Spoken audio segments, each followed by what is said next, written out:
meu querido Geraldo.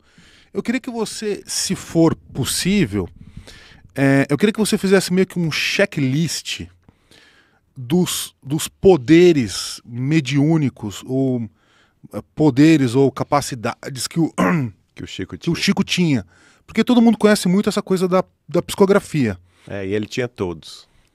Então, numera pra gente no grau, assim, de repente, definido por grau de importância ou por grau de conhecimento do público. Eu acho que o primeiro, o maior, é a É a psicografia. psicografia.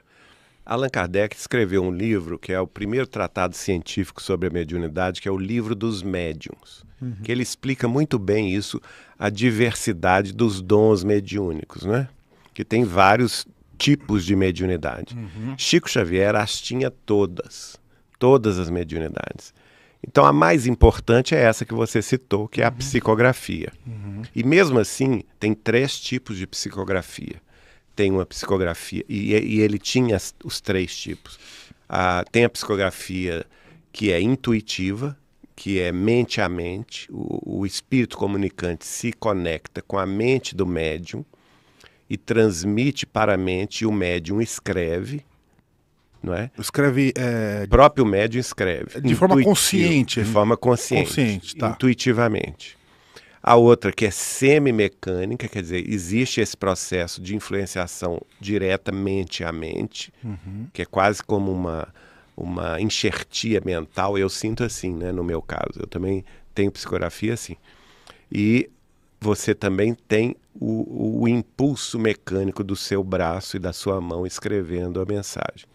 E tem aquela que é exclusivamente mecânica, que não existe a comunicação mente a mente, mas a influenciação no córtex motor do cérebro do médium que faz com que ele escreva. O braço se mexe então, sozinho. Se mexe independentemente da vontade do médium. O Chico tinha esses três tipos de psicografias. Tem uma outra mediunidade que ele tinha, a psicofonia, que é o quê? A mediunidade de fala. Que nesse caso o espírito comunicante se utiliza do aparelho fonador do médium, que são as cordas vocais, não é? A boca, enfim. E normalmente nós espíritas temos essa reunião específica, que é uma reunião dedicada, que nós chamamos ou de desobsessão ou reunião de psicofonia, em que os espíritos se comunicam se utilizando de médiuns pela voz, tanto espíritos sofredores, que estão em situação de sofrimento no mundo espiritual e que se utilizam de médiuns para expressar a sua dor, a sua dificuldade, e aí conseguem ser amparados por pessoas aqui mesmo no mundo que conversam com eles, como se fosse um atendimento fraterno, não é? Ou uma possessão, talvez. Não chega a ser, nesse caso, uma possessão. É simplesmente uma atividade mesmo de caridade, de amor fraterno. A gente recebe esses espíritos. O Chico tinha essa mediunidade, ele recebia espíritos sofredores e os doutrinadores da reunião conversavam com os espíritos para ver se eles conseguiam melhorar, se encaminhar para a luz, davam indicativas para eles e tal, não é?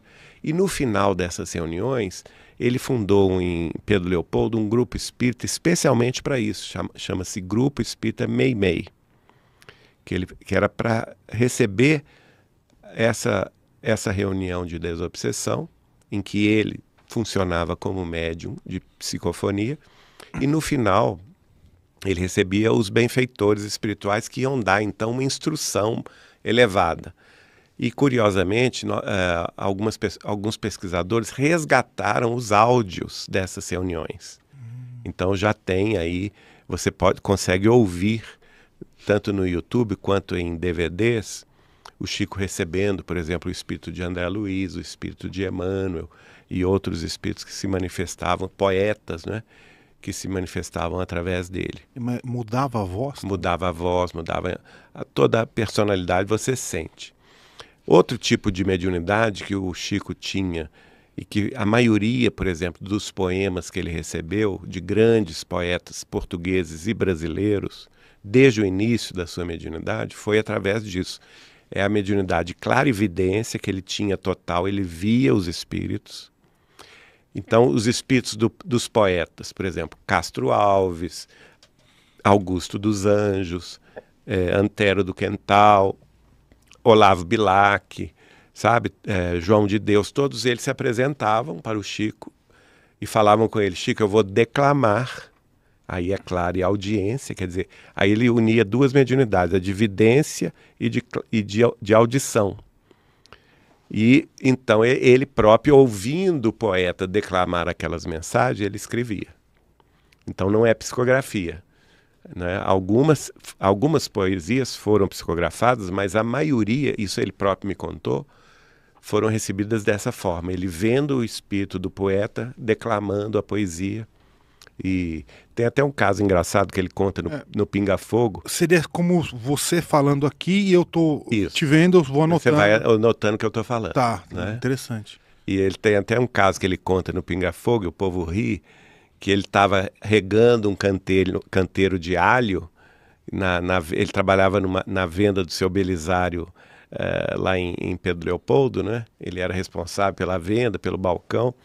E atrás da venda tinha as plantações de hortaliças, essas coisas. E tinha um canteiro de alho que ele estava regando. E o espírito de Augusto dos Anjos, que ele é muito rebuscado, né?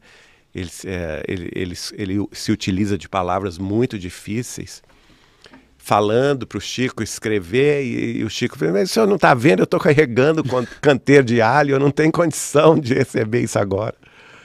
Então, essa é outro tipo de mediunidade. Uma que eu vi e sou testemunha dela, que é muito importante, é a mediunidade de psicometria, que as pessoas levavam para ele, por exemplo, uma peça de alguém, não é? Então ele tocava aquela peça e eu vi da seguinte forma: ele recebia muitas cartas, milhares de cartas. Ele reservava o domingo para responder essas cartas.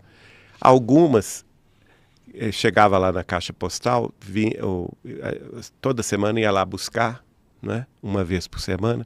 Aí no domingo colocava na mesa de almoço dele ali, que é tanto de carta. E ele ia separando algumas. Ele separava, pegava assim, como se acariciava a carta. Pegava e colocava nos bolsos. O bolso dele ficava assim, ele já era gordinho, parecia um barrilzinho, né? As outras ele não respondia. Ele mandava mensagem, mandava livro autografado, porque não eram, talvez, eu penso assim, né? Talvez não fossem graves os problemas, eram coisas mais simples. Mas aquelas cartas que ele separava nos bolsos do paletó dele, eram aquelas que ele iria escrever. O bicho pegava. O bicho pegava. Era aquelas que ele iria responder. Ele próprio escrevia respondendo. E aí era muito curioso que a gente ficava o domingo inteiro, gente, sabe? Começava às 7 horas da noite. Note bem, a gente tinha ido dormir às 5 da madrugada do sábado, da reunião de sábado, né? 6 horas o Chico estava de pé, dava comida aos gatos e cachorros dele. 7 horas estava chamando a gente para esse trabalho. Aí é de 7 da manhã de domingo até 1 hora da manhã de segunda-feira, fazendo isso. Respondendo e tal. Aí ele pegava a carta, né? Ele pegava a carta e falava assim, eles ficavam assim, acariciando a carta. Aí começava a me contar o caso. Coitada dessa fulana, Geraldinho, tá acontecendo isso. Olha que drama que ela tá passando e tal.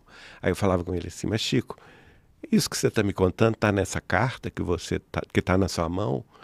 E ele falava assim: está. Mas como que você sabe se você não abriu a carta? Que ele não tinha aberto a carta para ler a carta. E ele falava assim, com humildade, eu sabia que era isso, né?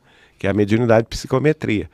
Você entra em contato através do objeto que a pessoa tocou, você entra em contato na onda mental da criatura. Aí ele explicava: olha, Geraldinho, eu não sei como se processa isso. Mas acontece o seguinte: quando eu toco a carta, eu não estou lendo a carta com as mãos. Não é isso.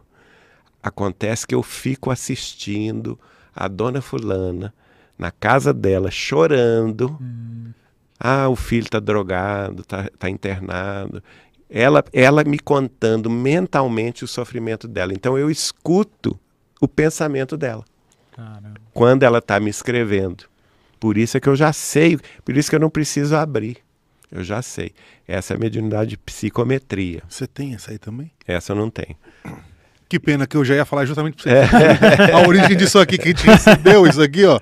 A gente não tem ideia da história, só mandaram pra gente. Eu tenho a psicografia mesmo, né? Psicofonia também, a gente participa de uma reunião toda quarta-feira.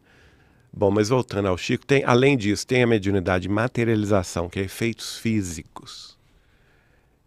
Ele tinha também essa mediunidade em máxima potência. Por exemplo, quando eu contei o caso do que entrava na minha mão, a mediunidade de efeitos físicos, porque realmente eu recebi, não foi uma coisa espiritual, foi uma coisa que entrou dentro da minha mão e que me deu uma euforia orgânica muito grande. E uma curiosidade, essa minha mão que foi dada ao Chico ficou com cheiro de rosas uma semana. Eu podia lavar a mão, podia tomar banho, que o cheiro de rosas na palma da minha mão ficava. E a outra mão não. Olha só, a outra mão que não passou por esse processo não ficava. Era muito comum a gente estar conversando, vamos supor que ele estivesse aqui sentado. Uhum. Era muito comum o cheiro de rosas, por exemplo. Principalmente ele se emocionava de falar de Maria de Nazaré, que ele adorava Nossa Senhora. Outra figura também do cristianismo que ele tinha ligação muito intensa era a rainha santa de Portugal e Algarves do século XIII, Isabel de Aragão, que ele recebia com o nome de veneranda. E ele falava, toda vez que ela se aproximava, tinha esse fenômeno de efeitos físicos, que é o perfume de rosas. Era comum também quando o espírito da enfermeira alemã Sheila se manifestava, ou estivesse perto, quando alguém na assembleia estava doente, dava o cheiro de éter, que é o cheiro de curativo, né? Uhum.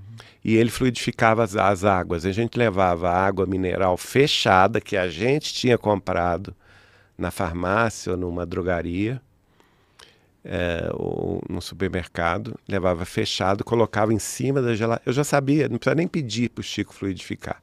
Colocava em cima da geladeira dele. Daí a um pouco você via lá dentro, começava a aparecer lá dentro, um líquido leitoso que não se misturava à água. Esse líquido ficava dançando dentro da água mineral, né? E se você abrisse a tampinha da água mineral, que estava lacrada, esse cheiro de rosas ou de éter vinha. Vinha assim, de encher esse estúdio inteiro. Era de tão forte. E ele falava conosco. Naquela época eu tinha aqueles filtros de barro em casa, né? Que tem. Então ele falava comigo, olha, você tira um copinho dessa água e joga no filtro, porque ele vai multiplicar lá dentro. Então 1 litro de água mineral fluidificado pelo Chico durava um mês lá em casa. A gente tirava só um pouquinho, jogava dentro do filtro. E lá no filtro ele se multiplicava, aquele cheiro, aquele gosto de rosas também. Era muito bom.